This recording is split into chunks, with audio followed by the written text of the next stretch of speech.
भगवान शिव ने बताया, भाइयों का बंटवारा शादी के बाद ही क्यों होता है दोस्तों। एक समय भगवान शिव और माता पार्वती कैलाश पर्वत पर विश्राम कर रहे थे। तभी माता पार्वती भगवान शिव से कहती हैं, हे स्वामी, आज मेरे मन में कुछ प्रश्न उठ रहे हैं। कृपया मेरे इस प्रश्नों का उत्तर देकर मेरे मन की जिज्ञासा को शांत कीजिए। तब भगवान शिव कहते हैं, हे गौरी, तेरे मन में जो भी प्रश्न उठ रही है उसे निसंकोच होकर पूछो। मेरा तुम्हारे हर प्रश्न का उत्तर देना पहला कर्तव्य है। फिर माता पार्वती कहती हैं, हे स्वामी, मेरा पहला प्रश्न है, शादी के बाद ही भाइयों के बीच में बंटवारा क्यों होता है? और मेरा दूसरा प्रश्न है, शादी के बाद भाई को बहन क्यों बुरी लगने लगती है? तब भगवान शिव कहते हैं, हे गौरी, आज तुमने बहुत ही अच्छा प्रश्न पूछी हो, जो हर मनुष्य के लिए कल्याणकारी सिद्ध होगी। इसलिए मैं तुम्हें इन दोनों प्रश्नों का उत्तर एक छोटी सी कहानी के माध्यम से बताने वाला हूं। इसलिए पूरे ध्यान से इस कहानी को अंत तक सुने, और जो कोई मनुष्य भी इस कहानी को पूरा सुनता है उसका हर मनोकामना पूर्ण होती है। इसलिए दोस्तों, आप लोग भी इस कहानी को पूरा जरूर सुने। आधा अधूरा सुनने की गलती कभी मत करना, क्योंकि आधा अधूरा ज्ञान बहुत ही खतरनाक सिद्ध होती है। फिर माता पार्वती कहती हैं, हे स्वामी, मैं इस कहानी को पूरा जरूर सुनूंगी, क्योंकि जो आपके मुख से इस कहानी को सुनने का सौभाग्य प्राप्त हो रहा है दोस्तों। फिर भगवान कहानी को सुनाना प्रारंभ करते हैं। दोस्तों, बहुत समय पहले की बात है।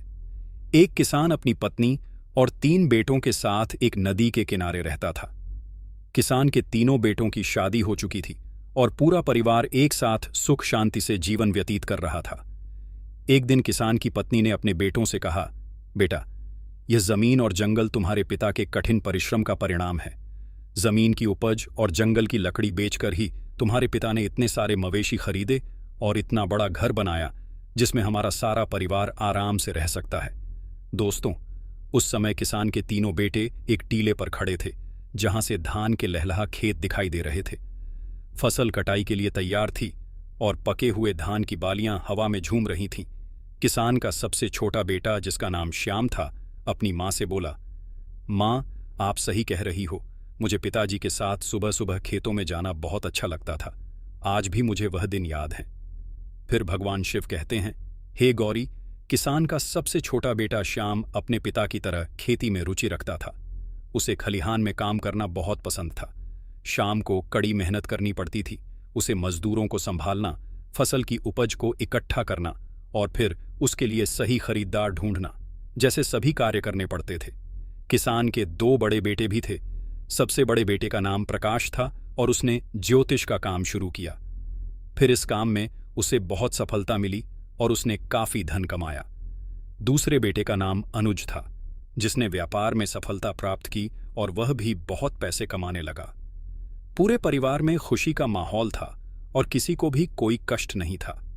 फिर एक दिन किसान बीमार हो गया और उसने अपनी पत्नी से कहा, मुझे लगता है कि मेरा समय आ गया है। तुम मुझसे एक वादा करो कि बच्चों के बीच कभी भी जमीन जायदाद का बंटवारा नहीं होगा। मैं चाहता हूं कि हमारे तीनों बच्चे मिलजुल कर रहे और घर में कोई भी भेदभाव ना हो, क्योंकि जिस घर की एकता टूट जाती है वह घर बिखर जाता है। फिर उसकी पत्नी ने वादा किया और किसान की मृत्यु हो गई। दोस्तों, फिर समय बीतता गया और एक दिन किसान की पत्नी ने अपने तीनों बच्चों को बुलाया और उसने कहा, बेटों, मैं तुमसे एक वादा लेना चाहती हूं। तुम्हारे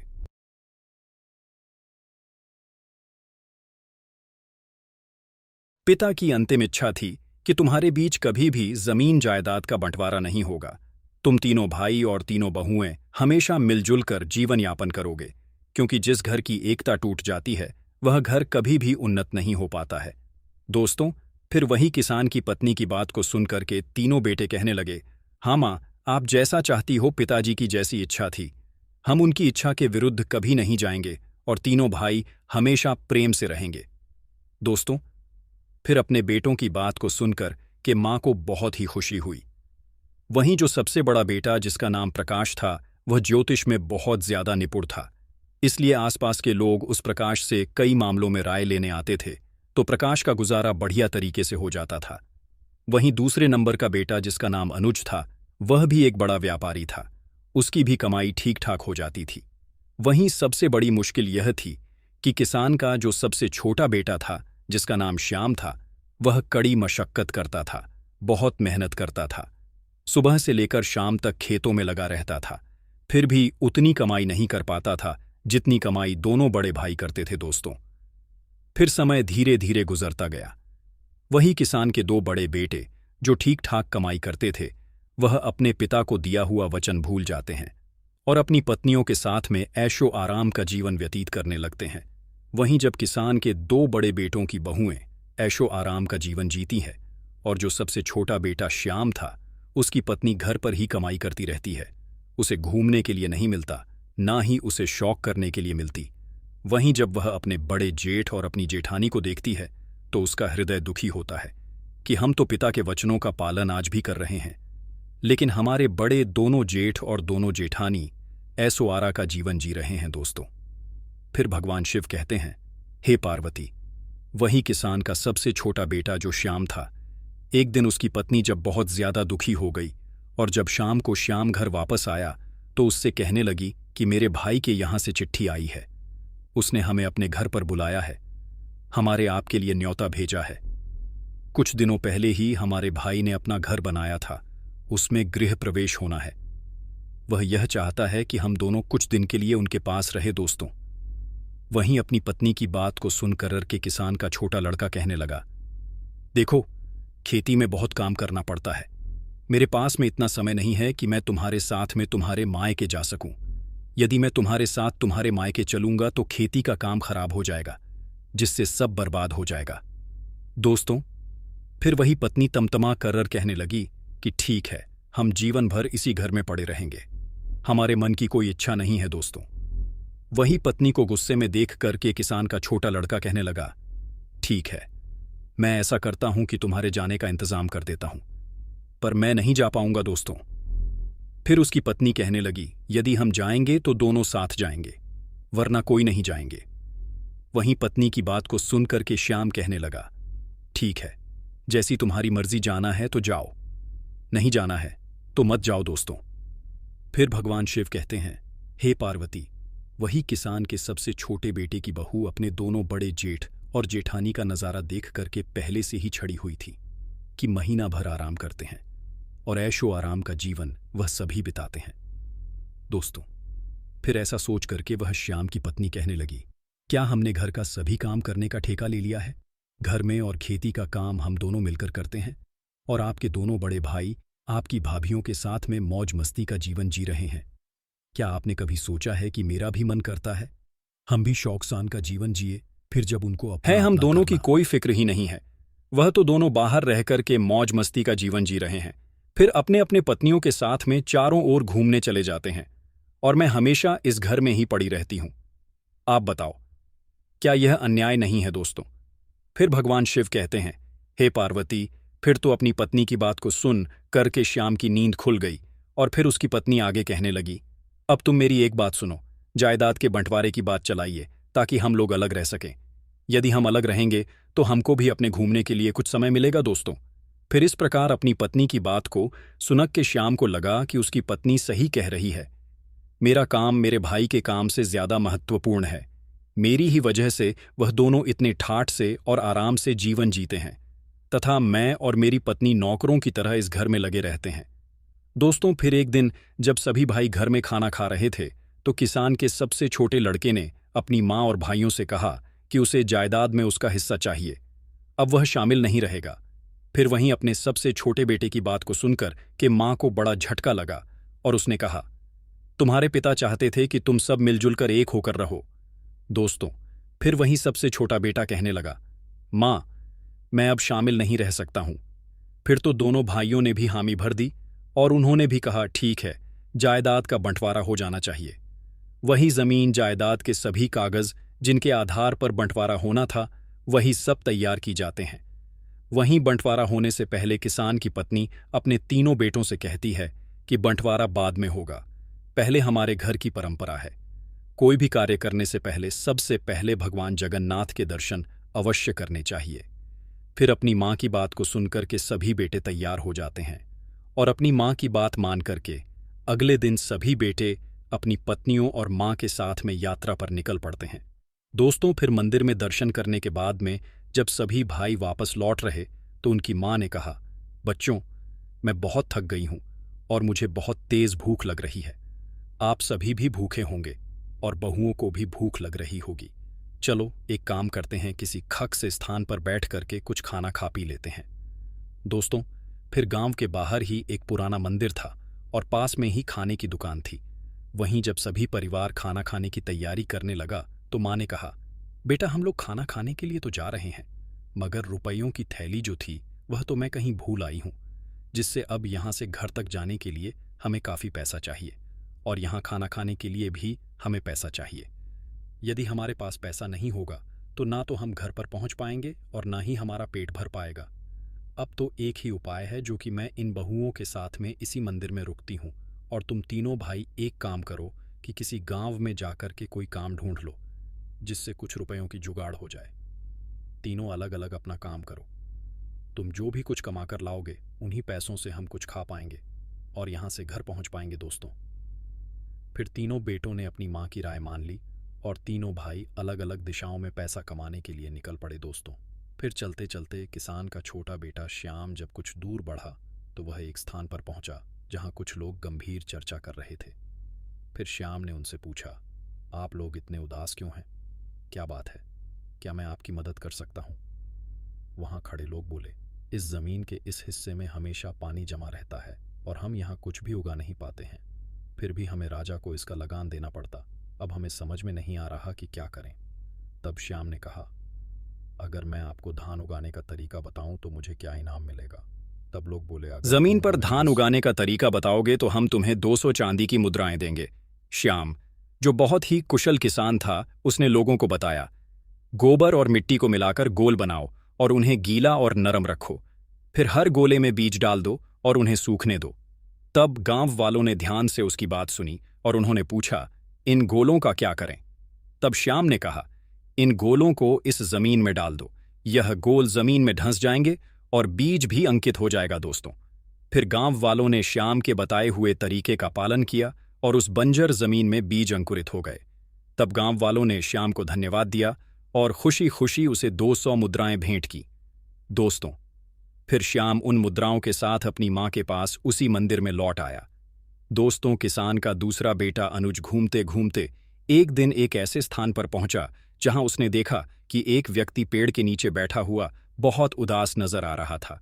फिर अनुज ने उससे पूछा, आप इतने चिंतित क्यों हैं? क्या मैं आपकी किसी तरह सेवा कर सकता हूं? फिर वह व्यक्ति बोला, हम 4 भाई हैं।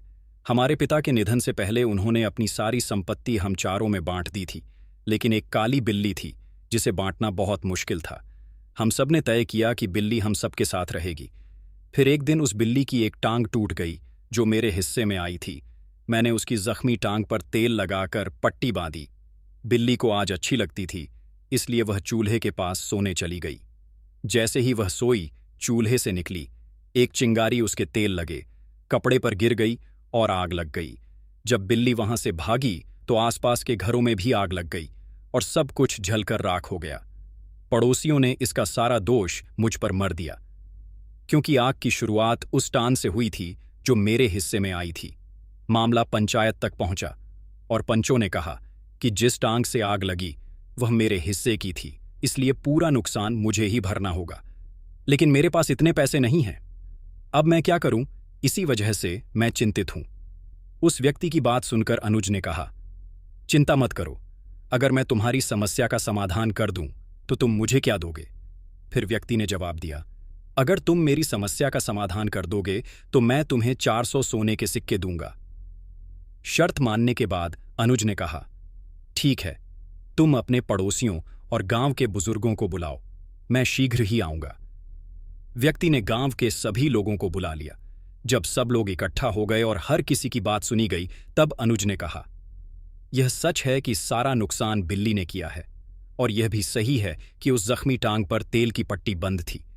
यह भी सही है कि बिल्ली के भागने से घरों में आग लगी, लेकिन एक बात आपने नहीं सोची कि जख्मी टांग के साथ बिल्ली भाग ही नहीं सकती थी। टूटी हुई टांग किसी काम की नहीं थी। बिल्ली केवल अपनी 3 सही टांगों से भागी, जिससे चारों ओर आग लगी। अब आप ही बताइए, क्या दोष टूटे हुए टांग का है या सही टांगों का? फिर अनुज की इस बात से गांव वाले अचंभित हो गए और सभी ने सिर हिलाकर सहमति जताई। अंततः फैसला हुआ कि सही 3 टांगों के मालिक को हर जाना देना होगा। जख्मी टांग का मालिक बहुत खुश हुआ और वादे के अनुसार अनुज को 400 सोने की मुद्राएं भेंट की। फिर किसान का दूसरा बेटा भी 400 सोने के सिक्के लेकर अपनी मां के पास मंदिर में लौट आया। दोस्तों, अब किसान का सबसे बड़ा बेटा, जिसका नाम प्रकाश था, वह भी कमाई के लिए निकला। फिर चलते चलते वह एक बड़े घर में पहुंच गया, जहां से रोने की आवाज आ रही थी, जिससे उस घर के बाहर एक पहरेदार भी खड़ा था। फिर प्रकाश सोचने लगा कि इतनी बड़ी हवेली में रहने वाला कोई क्यों रो रहा है। तब प्रकाश ने पहरेदार से पूछा, आवाज क्यों आ रही है? तब पहरेदार ने कहा, आप अंदर जाकर खुद पूछ सकते हैं। फिर मोहन घर के अंदर गया और पूछा, आप क्यों रो रहे हैं? क्या मैं आपकी कोई मदद कर सकता हूं? दोस्तों, रोने वाला व्यक्ति, जो एक मंत्री था, वह बोला, हमारे राजा ने मुझसे हाथी का वजन पता करने को कहा है। अगर मैं ऐसा नहीं कर सका तो राजा मेरा सिर कटवा देगा। फिर मंत्री के रोने की बात सुनकर प्रकाश ने कहा, चिंता मत करो, अगर मैं तुम्हारी मदद कर दूं तो मुझे क्या इनाम मिलेगा? फिर मंत्री ने कहा, अगर तुम मुझे हाथी का वजन बता दोगे तो मैं तुम्हें 1000 सोने की मुद्राएं दूंगा। तब प्रकाश ने शर्त मान ली और मंत्री से कहा कि उसे हाथी के पास ले चले। जब वे हाथी के पास पहुंचे तो प्रकाश ने कहा, हाथी को एक नदी के पास ले चलो जहां कई नाव हों। तब मंत्री ने ऐसा ही किया और प्रकाश ने नाव वाले से कहा कि हाथी को नाव में खड़ा करें। दोस्तों, जैसे ही हाथी नाव में खड़ा हुआ, नाव पानी में धंसने लगी और जब नाव धंस रुक गई तो प्रकाश ने कहा, जहां नाव रुकी है वहां निशान लगा दो और फिर हाथी को नाव से बाहर निकाल दो। दोस्तों, फिर निशान लगने के बाद हाथी को नाव से बाहर निकाल दिया गया और प्रकाश ने कहा, अब इस नाव में इतने पत्थर भर दो कि नाव उस निशान तक पहुंच जाए जहां पहले रुकी थी। दोस्तों, फिर पत्थर भरने के बाद जब नाव निशान तक पहुंच गई तो प्रकाश ने कहा, पत्थर डालना बंद करो और पत्थर निकाल लो। इन पत्थरों का वजन ही हाथी का वजन होगा। दोस्तों, मंत्री ने इस उपाय से हाथी का वजन पता कर लिया और प्रकाश को 1000 सोने की मुद्राएं दी। फिर वह भी प्रकाश मुद्राओं के साथ अपनी मां के पास मंदिर लौट आया। दोस्तों, फिर भगवान शिव कहते हैं, हे पार्वती, इस प्रकार सभी भाई जब धन कमाकर के मंदिर में लौट आए तो सभी ने बड़े ही प्रेम से खाना खाया और दुकान वाले का इतना पैसा बना कि तीनों भाइयों ने जो पैसा कमाया था वह सारा उस खाने में चला गया। केवल उनके पास में उतना ही पैसा बचा जिससे वह खर्च करके अपने घर वापस आ सके।